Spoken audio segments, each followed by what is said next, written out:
referring to the road right-of-way or setback compliance. Kasi napapansin naman po natin, ang naging problema po actually natin ngayon is ganito po.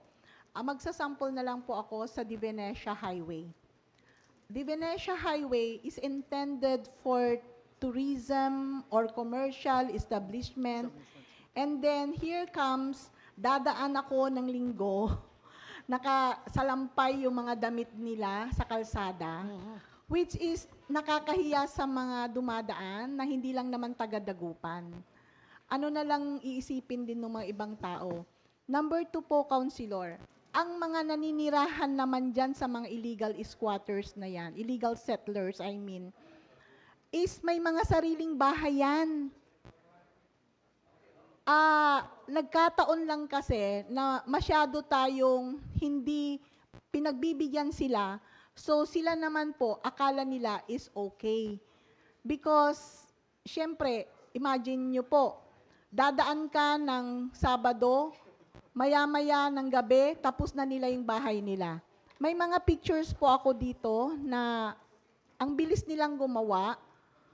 So sana po, lalong-lalo na sa National Road po sana, tulungan din naman ho sana kami ng DPWH. Kasi kung hindi rin po kami tutulungan, walang mangyayari po namin sa kanila. Hindi po yung wala silang titirhan. Nag-i-extend lang sila ng titirhan nila.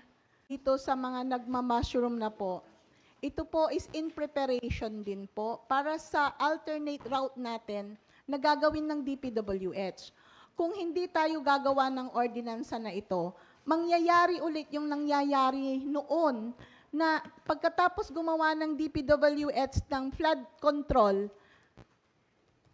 maya-maya, yung mga bahay, nandyan na, nag-extend na.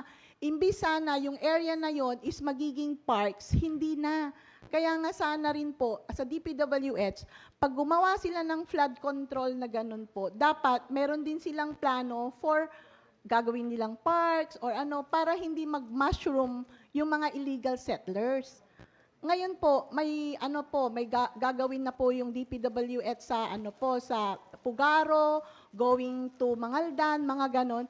Maya-maya, itong mga illegal settlers na to, nandyan na yan.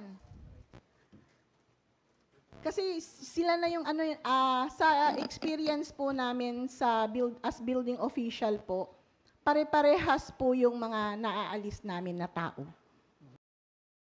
For everyone's information po, ang road right-of-way along national roads within Dagupan City is 20 meters or 10 meters from center line, except si Judge Jose de Venecia extension, which maintains 30 meters right-of-way or 15 meters from the center line.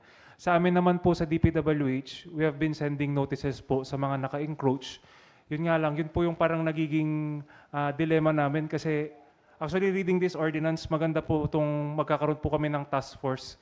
Kasi pag kami po ang magpapaalis, magki-clearing lang, minsan may mga taong, alam niyo naman po, ako I experience it myself, medyo may ibang tao may mga marahas. Na-try ko pong labasan ng itak pag nagpapaalis po kami ng mga obstruction. Kaya, yun po, sa amin, nagsisend po kami ng notices sa mga naka-obstruct, and yun naman po, copy furnish naman po ang LGU. Kaya yun, natutuwa po kami na kung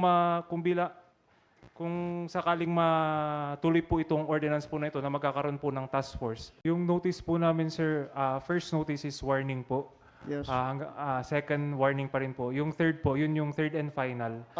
So notice pa rin yun? Yes po, sir. Pero makikipag-coordinate na po kami with the PNP for clearing operations po. For clearing Yes, operations. So, Depende po sa naka-obstruct, sir. Pero pag ang usually kasi parang yung mga light materials, 7 days upon receipt po ng notices, dapat ma-clear na po nila yung obstruction. Meron po kasi tayong batas. Pag kunyari po, bahay na po talaga yung nakatayo. If I'm not mistaken po, 21 days po ata ang 21 binibigay days. naming palugit sa kanila. Upon receipt po ng notice po namin. Yun po yung nagiging dilemma po talaga namin. Nakipag-coordinate po kami sa PNP Yes, para sir. samahan po kami. Tapos, Right of way ng national roads namin is 20 meters or 10 meters from center line, Si Judge Jose de Venecia extension naman, sir, is 30 meters or 15 meters from center line.